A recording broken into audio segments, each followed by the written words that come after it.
All right, good morning, folks. My name is Kurt Hitzemann, County Court Judge here in Hernando County. You folks are here for your first appearance. The purpose of the first appearance is so that you may be informed of the charges against you. I'll determine if probable cause exists for those charges. Probable cause simply means that it's more likely than not that a crime has occurred and more likely than not that you're the person who committed the crime. As you stand before me this morning, of course, I presume that you're innocent of the charges. That presumption of innocence will stay with you through every stage of the proceedings unless and until the State Attorney's Office can prove the allegations against you beyond and to the exclusion of a reasonable doubt. We will set your conditions of pretrial release this morning. That is your bail or your bond. In most cases, you've had a bond set already pursuant to the bond schedule here in the 5th Judicial Circuit or the warrant which led to your arrest. I'll determine if that bond should be raised or lowered or left the same, or whether there'll be additional conditions of pretrial release placed upon you.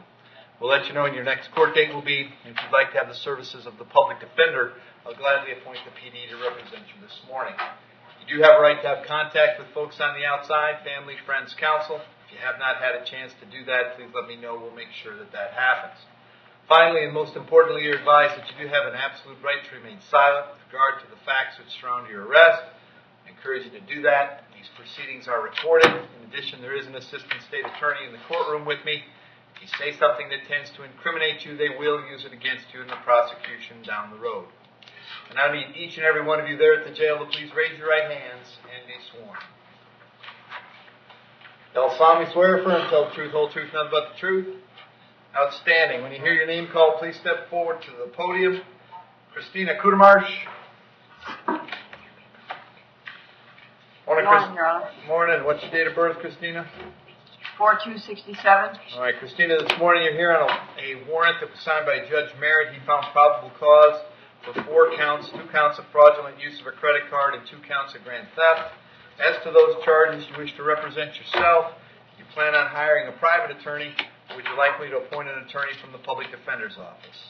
Appoint an attorney, please, Your Honor. Good. I'll appoint the PD. State what you tell me. Yes, Your Honor. Grand theft from 2001 with a withhold, 2005 failure to appear, fraudulent use from 2005, another failure to appear, possession of cocaine, forgery of a check from 2008, grand theft from 2015, theft, another grand theft from 2016, Judge, and there's some out-of-state history as well. And Christina, I have an address for you on Hale Avenue in Brooksville. Is that where you live? Yes, Your Honor. Okay. You have a job these days? No, Your Honor. I applied for a disability, Your Honor. All right. I'm going to leave the bonds per Judge Merritt's warrant, which is $2,000 on each of the 4 counts for a total of $8,000. You'll be back in court on the 27th of December. Christina, very important that if you're able to get out, you go and see the public defender right away. If you can't get out, they're going to come see you before your court date, okay? Yes, sir. Thank you. Merry Christmas to you. Thank you. Lisa Flynn. Morning. Morning, Ms. Flynn. What's your date of birth? 2/18/76. Ms. Flynn, the charge this morning is battery being domestic in nature. There's probable cause for the charge. As to that charge, you want to represent yourself. You want to hire a private lawyer. Would you like me to appoint the public defender's office? Would you appoint one, please? I sure will. I'll appoint the public defender. State. 2 prior petty thefts from 2012. That's all I see, Judge. All right. And Lisa, I have an address for you on Bannister Street in Spring Hill. Is that where you live? Yes. How long have you been there? 3 or 4 years. All right. And does Randy live there as well? Yes, he does. Do you have a job these days? No, the kids. I stay home with the kids and he works. Okay.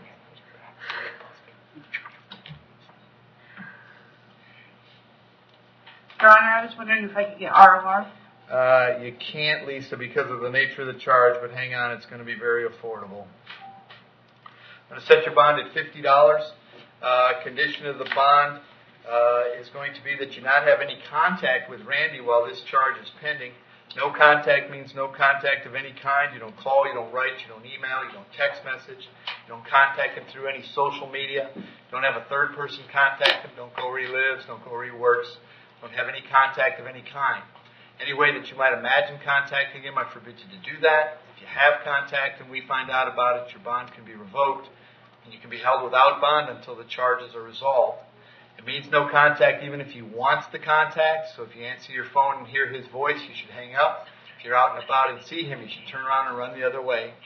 You need to understand that he cannot drop the charges against you. That's not a decision he's allowed to make.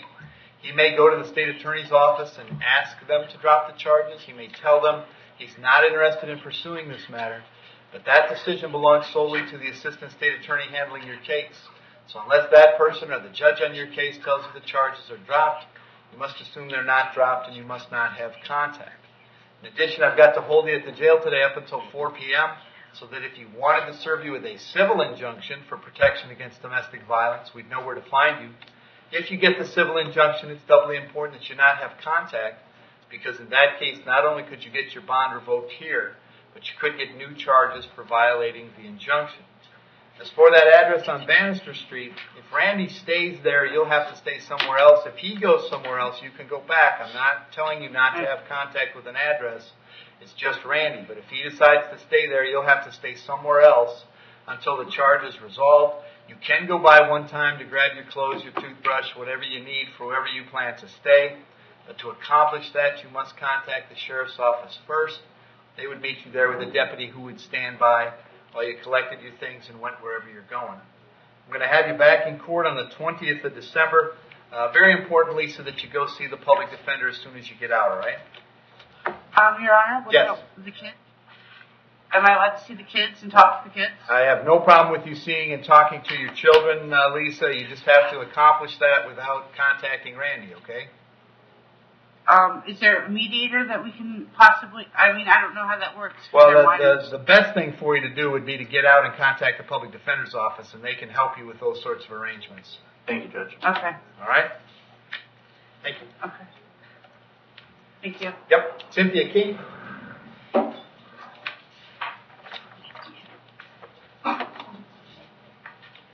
Morning, Ms. King. What's your date of birth?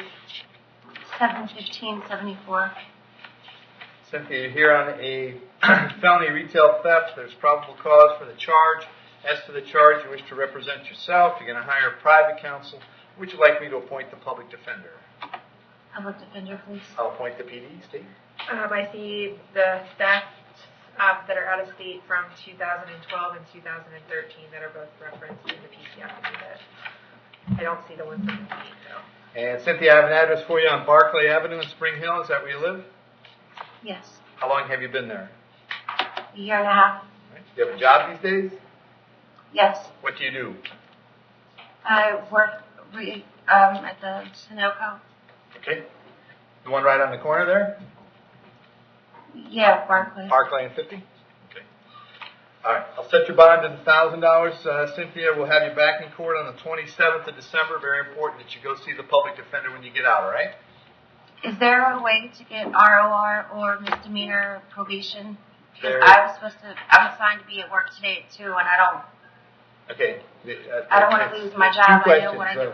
The ROR is no, because the charge here is theft and you have prior thefts. The misdemeanor probation is no, because they charged it as a felony, which there certainly is probable cause as a felony. When you see your lawyer, certainly the misdemeanor is still a possibility, but right now you've been charged with a felony, and I can't resolve that for you this morning. Okay? So the only way is to be bonded out today. That's to correct. Work. That's right. And you said it's 1,000. It's $1,000. If you speak to a bondsman, they generally want much less cash than that to bond you out. Okay?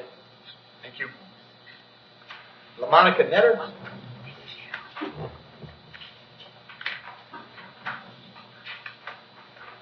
Morning, Miss Netter. What's your date of birth? 2/23/89. Miss Netter, you're here on a warrant that was signed by Judge Merritt. He found probable cause for a grand theft. As to that charge, you wish to represent yourself. You're going to hire a private counsel. Or would you like me to appoint the public defender? Public defender, please. I'll appoint the PD, State. Judge, she also has 2 thefts out of state, one from 2012, one from 2013, both with dispositions of guilt. Okay. And Miss Netter, I have an address for you on Azen Loop in Brooksville. Is that where you live? Correct. How long have you been there? 1 month. Do you have a job these days? Yes, sir. What do you do? I'm an assistant manager at McDonald's. Okay. I'll set your bond, Ms. Netter, at $1,000. We'll have you back in court on the 27th of December. Very important that you go see the public defender when you get out, all right? Thank you. Thank you. Sheena Schillinger.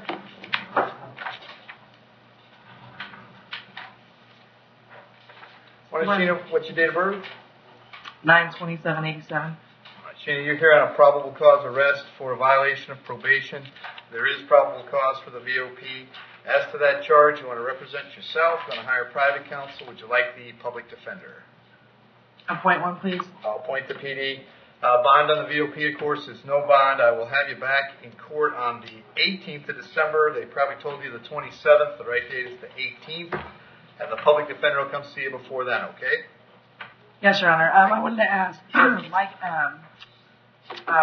the police officer suggested that I try to check into a residential treatment. I wondered if there's any way maybe we could put a move on that now without the hearing. Here's what I can tell you. I have an attorney from the public defender's office here now. He's hearing you say that, and I'm sure he'll relay that information to whoever it is from the PD's office that will be representing you. Ms. Schillinger, we're going to have our investigator out within the next day or two. Just share that information with him, give specific details about where you'd like to go, and we'll see if we can get that set up, okay?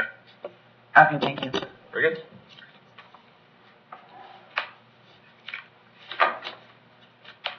Malad Avadavani. Morning, Your Honor. Morning, sir. What's your date of birth? 12/28/88. Sir, you're here on a warrant signed by Judge Merritt. He found probable cause for a violation of probation. As to that charge, you wish to represent yourself. Going to hire private counsel. Would you like the public defender? I would probably need public defender, but before I invoke my right to counsel, I had a few questions, Your Honor. Okay, go right ahead. Originally, when I pled out to this case, it was a felony case, but at the time of pleading, they dropped the charge down to a misdemeanor possession charge. That's correct. And right now, as of now, in the system, it's showing up as a felony. I was wondering, has it been somehow changed back to a felony because I pled out to a misdemeanor? It has not. It shows it has a felony case number. It will always have a felony case number because it was a case in circuit court. When you pled out in circuit court, you pled to a lesser or an included misdemeanor charge, the possession of marijuana. So that certainly informs whatever the maximum penalty you could be looking at is based on that misdemeanor as opposed to whatever felony you had when you came to court. So you were on probation through the state, but for a misdemeanor. So what you pled to is a misdemeanor. It'll always be a misdemeanor. Understood. And the second question is, I just finished a 3-year sentence, and this whole time that I was on the sentence, Hernando County had a detainer on me. I was hoping that if I could work out a plea today with the state attorney, we could close this case so we don't have to intervene in the courthouse any further and save some time. Okay. Well, first of all, it's not an inconvenience at all. We all love our jobs here, so we don't mind coming to work. Secondly, unfortunately, I can't resolve it because it has a felony case number. So they don't let me handle important cases like that. I only get the misdemeanors. While you did plead to a misdemeanor, it's still a felony case. So you're going to have to go to the circuit judge that sentenced you to deal with the VOP, and that's the best I can do for you. Is there any, Your Honor, like right now my court case has been reset for December 27th. Right. I have just got off, if there is any way to push this further ahead in the schedule sometime sooner, because I would have to stay in custody, or if I could get a bond so I could bond out on this. I can't give you a bond, and unfortunately I can't move it up. Same thing that we said to the case in front of you. If you elect to take the public defender, they would send their investigator right out. If it appears to them that you're likely to get some sort of a time-served disposition, they might get you moved up on the docket, but that all has to happen in circuit court, and like I mentioned, that's above my pay grade. No problem. Thank you so much, Judge. If you could appoint the public defender at this point, I will appoint the public defender for you. We will leave the bond at no bond. You'll be back on the 27th. Their investigator will be out to see you in the next day or so, all right? All right. Thank you, Judge. Have a good one. Walter Blair.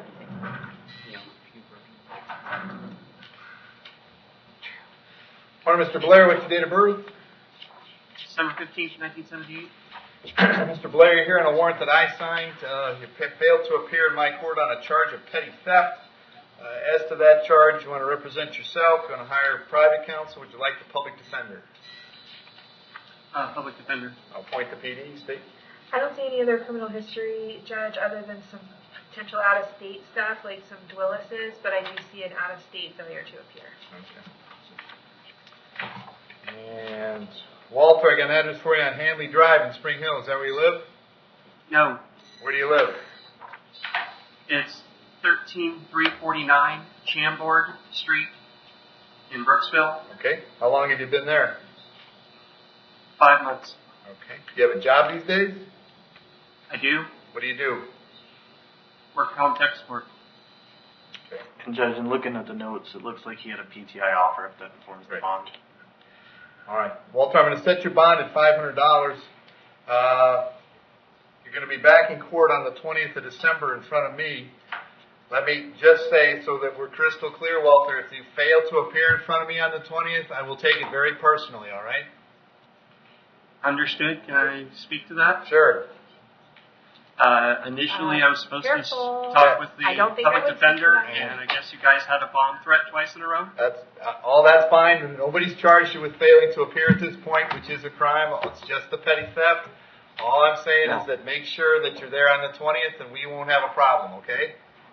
Right, and I do apologize for that. It was my understanding it was for today, not yesterday. Okay. I'll have you back on the 20th. 20th. And you said the bond is? 500. Okay. Thank you. Thank you. Christopher Chalora.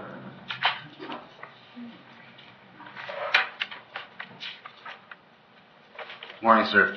Morning, Christopher. What's your date of birth? 3891. All right, Christopher, I have a couple issues for you. The first is a warrant signed by Judge Rupee. Apparently you failed to appear in front of her on a charge of driving on a suspended license. And then I have a warrant signed by Judge Toner. He found probable cause for 2 counts, criminal use of personal identification and fraudulent use of a credit card. As to those charges, you wish to represent yourself. You're going to hire private counsel. Or would you like me to appoint the public defender? I'll represent myself, sir. Okay. Christopher, those second charges on Judge Toner's warrant, those are felony charges. The worst case scenario there would be 10 years in prison. Are you sure that you'd like to represent yourself? Yes, sir. Okay. Kate, what can you tell me? He has no prior history, Judge. Okay. And, ma'am, you're Christopher's mom? Yes. Did you want to speak to me, or are you just watching to see what happens? I can't make decisions. Oh, okay. All right, ma'am. Christopher, I got an address for you on Broad Street. Is that where you live?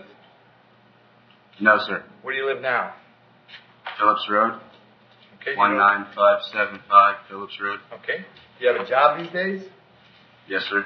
What do you do? I'm an overnight clerk at Circle K. Okay.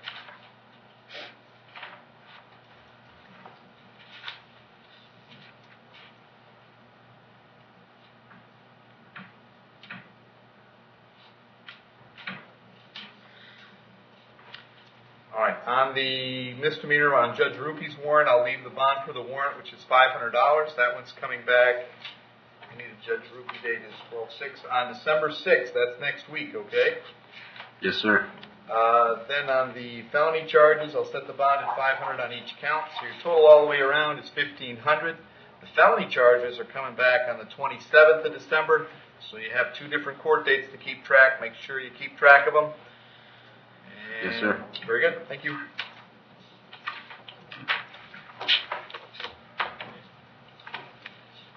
Jason Coulter.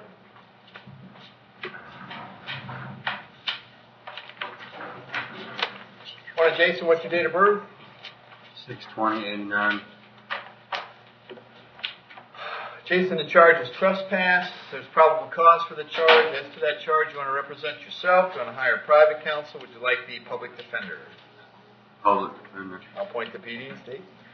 He has a battery from 2007, a grand theft from 2008, Dwillis from 2014, another one from 2015, possession of controlled substance from 2016, battery from 2016, and it says he has an out-of-state history, but I don't have a copy of it. And Jason, where you been staying lately? Over with my friend. Okay, do you know an address? Not a physical address. Okay. If he wants to resolve this for 10 days at this time, the state would Okay. go ahead and do it. Jason, the state is offering you 10 days to resolve it today. Is that something you're interested in? Yes, sir. Okay, you understand by entering a plea today, you give up the right to have a trial by jury, the right to confront the witnesses against you, the right to remain silent, the right to have a lawyer represent you. But you want to give up those rights so we can resolve this today? Yes, sir. As to the charge of trespass, how do you wish to plead? You can plead no contest. Guilty. I'll accept the guilty plea, find that it's freely and voluntarily made. I will adjudicate you guilty of the charge, sentence you to 10 days in the county jail, credit 1 day served, be a fine and court cost of $503 and your cost of incarceration. If that takes care of it, Jason, you just need to do the 9 other days, and then you're on your way, all right? All right. Thank you, and I'm unappointing the public defender. Thank you. Michael Cundiff. Morning, Michael. What's your date of birth? 9988. Michael, you're here on a charge of felony domestic battery by strangulation. There's probable cause for that charge. As to that charge, you wish to represent yourself. You're going to hire private counsel. Or would you like me to appoint the public defender? Public defender. I'll appoint the PD. State, what can you tell me? He has a grand theft from 2016 and a battery on a law enforcement officer or firefighter from 2014 with a disposition of guilt. That's all I see at this time, Judge. Michael, I have an address for you on Lake Drive in Weeki Wachee. Is that where you live? No. Okay. Where do you live? Homeless. I'm sorry? Homeless. You're homeless. Okay. Do you have a job these days? No. Set your bond at $2,500. Condition of the bond is that you have no contact with Alexandria Mason. Did you hear me explain no contact earlier? Yes. Did you understand that? Yes. Very good. Also, we'll hold you up until 4 p.m., so if she wants to serve you with an injunction, we know where to find you. I'll have you back in court on the 27th of December. If you get out, make sure you go see the public defender, okay? Yes. Thank you. Joseph Hernandez.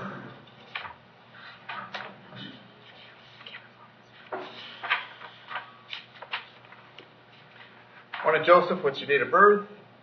3394, and good morning. Joseph, the charge this morning is stalking, being domestic in nature. There's probable cause for the charge. As to the charge, you want to represent yourself. You want to hire private counsel. Would you like the public defender? The PD, sir. I'll appoint the public defender. Dave? I don't see any prior adjudications, Your Honor. There was a prior dropped case of sexual battery, 2013. All right. Joseph, I have an address for you on Anchor Avenue in Spring Hill. Is that where you live? Yes, sir. How long have you been there? All my life. Do you have a job these days? Yes, sir. What do you do? I work at Best Buy as a sales associate. Okay. We'll set your bond to $500. Condition of the bond is that you have no contact with Emily Daggett. Did you hear me explain no contact earlier? Yes, sir. And you understand that? Yes. I'm also going to hold you till 4 p.m. so that she wants to serve you with an injunction. We know where to find you. I'll have you back. Go ahead. What is an injunction? An injunction would be an order from a civil court telling you not to have contact with Emily. It's not necessary that she does that. It may not even be likely that she does that. And quite frankly, as far as the criminal case is concerned, I've already ordered you not to have contact. If you got a civil injunction to that effect, it could be in effect longer than the existence of the criminal case. My no contact order will only exist as long as you are under the jurisdiction of the court for the criminal case. Okay? What do you mean by the jurisdiction of the criminal case? Like As long as the case is pending, or if you took a probationary sentence, as long as you were on probation. Okay. Okay? Thank you. Thank you. I'll have you back on the 20th of December. If you get out, make sure you go see the public defender, okay? Okay. One last question. Yep. For that, how much was the bail again? $500. And if I go to, or can I bail myself out? You can bail yourself out. You can speak to a bondsman. You can have anybody you know show up at the jail with money to bond you out, however you'd like to accomplish it. It generally costs less money through a bondsman. You just have to have some sort of collateral to put up. Okay. And I haven't been able to make my phone call. Is there any way that can be arranged sometime after? Who would you like to call? My brother, What is your brother's name? Alan Hernandez. And what is Mr. Hernandez's phone number? 352-610-3274. Very good. They'll let you make that call. All right. Thank you. Thank you. Jacob Lane.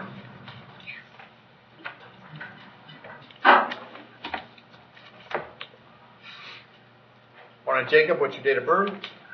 6989. Jacob, we have 2 charges this morning, driving under the influence and driving on a suspended license. There's probable cause for those charges.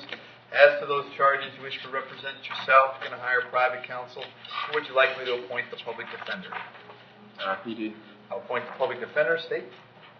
Your Honor, he has a criminal mischief from 2013, a burglary of an unoccupied structure from 2013. That's all I see at this time. Okay. Jacob, I have an address for you on West Clett Path in Lecanto. Is that where you live? Yes, sir. How long have you been there? 28 years. You have a job these days? Yes, sir. What do you do? I'm a climber for a tree company. Okay. I'll set your bond at $500 on each count, so the total is $1,000. I'll have you back in court on the 20th of December. Very important that you go see the PD when you get out, Jacob, all right? Yes, sir. Thank you. Patrick Mobley. Your Honor, if I may speak on Mr. Mobley. Good morning, Judge. Morning, Mr. Mobley. What's your date of birth? 8/14/91. Mr. Mobley, I got a couple of issues this morning. I have a warrant out of Citrus County on a felony fleeing to elude. I also have then new charges of possession of methamphetamine, possession of cocaine, possession of marijuana, and possession of drug paraphernalia. There's probable cause for those charges. As to the local charges, you want to represent yourself? You want to hire private counsel? Would you like the public defender? I'm gonna have PD at this point, but 9 times out of 10 that'll change in the future. I'll let you know about the status. I'll appoint the public defender. State, what would you like to tell me? Judge, in addition to the Citrus County case and the new case, apparently he also has a pending case in Sumter County, and the prosecutor that's handling the Sumter County case would like to know if you'd be willing to revoke his bond in that case at this time. I couldn't hear that, Your Honor. That would be Judge, or Mr. McCall. Yeah. I saw the email this morning. Okay, thank you. Patrick, it appears you have an open case in Sumter County right now, and the assistant state attorney in Sumter County wants me to revoke your bond in that case because you've picked up new charges. I don't think with any certainty that I have the authority to do that. What I can do is adjust the bond on the local charges here with that in mind, and I'm happy to do that. Thank you, Judge. All right. And Patrick, I have an address for you on Northwest 6th Street in Webster. Is that where you live? Yes, sir. How long have you been there? All my life. And you have a job these days? I was working with Airborne Tree Service, and they were really waiting on me to resolve the situation so I can go back to work. Okay. They're out of Summerfield, Florida. Owner Mike Davis.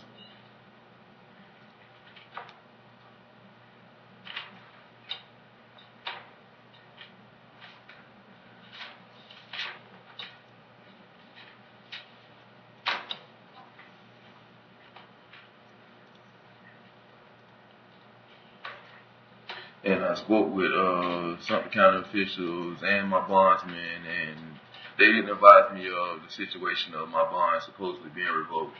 Well, it hasn't been revoked. The assistant state attorney who's handling your case in Sumter saw that you got arrested last night and has asked me to revoke your bond. I'm not going to do it because I don't think I have the authority. However, what I am going to do is on the Citrus County warrant, the judge that issued that warrant set your bond at $10,000. That one I can't change.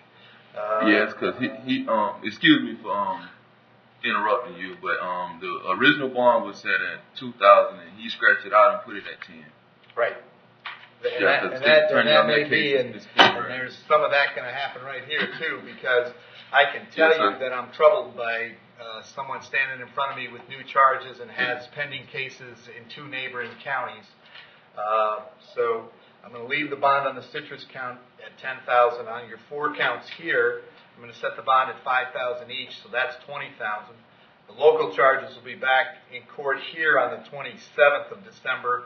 The way it'll work is if you could post the bond on the local charges, then they'd take you to Sumter County. Well, if you can post the bond on everything, you can get out and then figure out when your court dates are. If you can only post on the locals, then you can get out here, but they'd take you to Citrus. If you can't post on any of them, you'll stay right here till you're resolved here, and then they'll decide whether you're going to Sumter or Citrus next, whichever makes the most sense. If you do get out, you should go see the public defender right away. If you can't get out, they're going to come see you at the jail, all right? So my overall bond would be what, Your Honor? Right now, it's $30,000. Judge, I'm sorry, what was the breakdown on the local counts? Was it 5 each? 5 each. 5 each, okay, thank you. Very good, thank you. Am I done, Your Honor? You're done. Jordan, Okay. Zimmerman?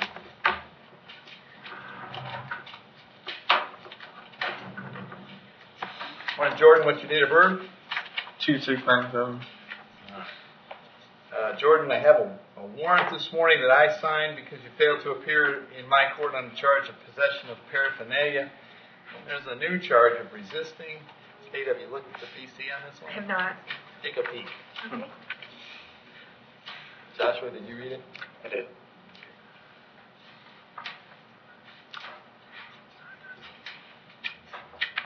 Ooh. A new charge of what? Resisting. I remember. Hang on. There is almost nothing that you can do to improve your situation by speaking right now, so just hang on a second. Okay. Any argument for probable cause? And is resisting established by having to say sheriff's office twice? He was being arrested on the warrant. Yeah. It was Misdemeanor warrant, not a felony warrant. okay. Well, no. If you want to just leave it at my discretion, I'll just that's leave it okay. at your discretion. Then. On the resisting charge, Jordan, I'm going to find there's no probable cause. It doesn't mean they might not have other facts that I don't know this morning, and it doesn't mean they might not charge you. But for today's purposes, on the resisting charge, I'm finding there is no probable cause, and I will release you on your own recognizance. On that charge, you are entitled to counsel, and certainly on the possession of is it paraphernalia? Or marijuana? It's a FTA on a paraphernalia. On the paraphernalia charge, you want to hire private counsel, Jordan, or you want me to appoint the public defender? Appoint. All right, I'll appoint the public defender in both cases. And I have an address for you on Ruth Street in Brooksville. Is that where you live? Yes, sir. How long have you been there? 7 years. All right, do you have a job these days? No.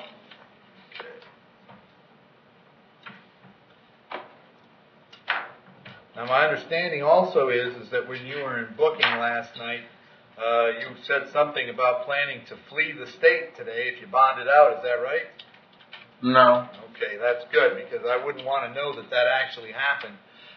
Just so you know, that even on misdemeanors, if we issue a warrant for you for failing to appear on a misdemeanor and you go to Idaho and someday you get stopped for a tag light, they'll arrest you on that warrant and drag you back here to Florida. So this is not serious stuff. Just hang on. So you might as well just stay here and get it resolved, okay? Mm-hmm. All right. I'll have you back in court. Well, first of all, on the FTA, I'm going to leave the bond at the $2,000. I'm going to have you back in court on the 20th of December. If you're able to bond out, you should go see the public defender right away. If you can't, they're going to come see you at the jail, all right? All right. And the resisting is coming back the 20th as well. Matthew Guillaume. Good morning. Morning, Matthew. What's your date of birth?